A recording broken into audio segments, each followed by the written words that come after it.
शपथ के बाद अब बहुमत साबित करने की बीजेपी के सामने तैयारी है और चुनौती भी है। 2 और 3 जुलाई को विधानसभा का विशेष सत्र बुलाया जाएगा। शनिवार को विधानसभा में एकनाथ सरकार का शक्ति परीक्षण होगा और बहुमत साबित करेगा शिवसैनिक और बीजेपी का।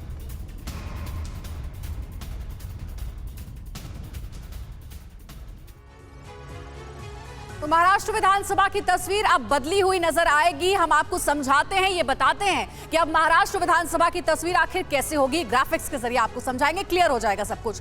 महाराष्ट्र में इस वक्त जो विधानसभा की तस्वीर है, देखिए कुछ ऐसी होगी, समझने में आपको आसानी होगी। एक तरफ है सत्ता पक्ष तो दूसरी तरफ है विपक्ष। सत्ता पक्ष में अब एकनाथ शिंदे बन गए मुख्यमंत्री विपिन, और उद्धव ठाकरे जो कि विपक्ष में अब बैठेंगे, उनके पास विधायकों की कितनी संख्या है, जरा समझाइए। बिल्कुल, उस डिटेल को भी बता देते हैं। सत्ता पक्ष की सबसे पहले बात करते हैं जो सरकार बना चुका है, और एकनाथ शिंदे उस सत्ता पक्ष का चेहरा है। बीजेपी के पास पहले से 106 विधायक हैं। शिंदे कैंप में 50 विधायक आ चुके हैं, जिसमें शिवसेना और इंडिपेंडेंट शामिल हैं, और इसके अलावा अन्य 14 भी हैं जो सत्ता पक्ष के साथ हैं। और इस आंकड़े के साथ सत्ता पक्ष के पास कुल 170 विधायक हो जाते हैं। वहीं जो दूसरी तस्वीर है अंजलि, वो विपक्ष की है। विपक्ष के पास इस वक्त अब क्या बचा हुआ है? सत्ता गंवाने के बाद शिवसेना के पास 16 विधायक बचे हुए हैं। इसके अलावा एनसीपी के पास अपने 53, कांग्रेस के पास 44 और अन्य 4 को लेकर कुल 117 विधायक होते हैं, जो कि बहुमत के आंकड़े से बहुत ज्यादा कम है।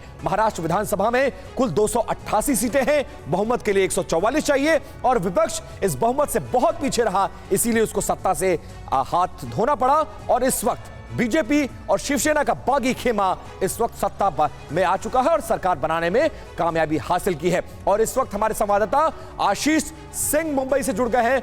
आशीष, मुंबई की तस्वीर अब बिल्कुल बेशक साफ हो गई हो, लेकिन बहुत सारी बैठकें अभी मुंबई में होनी है, बहुत सारी रणनीति बनानी है, मंत्रालयों का फैसला होना है, और बीजेपी ने आज बैठक भी बुलाई है। क्या कुछ हो रहा है मुंबई में, और क्या सरगर्मियां इस वक्त मुंबई में चल रही हैं? जो चीज़ें आपने विपिन और अंजलि आपने बताई वो और भी मुश्किल हो जाती हैं तब जब एक नाराज़ उप मुख्यमंत्री हो, और जाहिर सी बात है कि उन्हें इस ऑर्डर को एक्सेप्ट करना पड़ा। और देवेंद्र फडणवीस अब एकनाथ शिंदे के साथ में मिलकर उन्हें काम तो आगे करना ही है। 2 महत्वपूर्ण बातें हैं। पहला, सरकार को जल्द से जल्द स्टैब्लिश कर लिया जाए, जो कि अगले कुछ 2 से 3 दिनों में होंगे, क्योंकि उसके लिए एक प्रोसीजर है।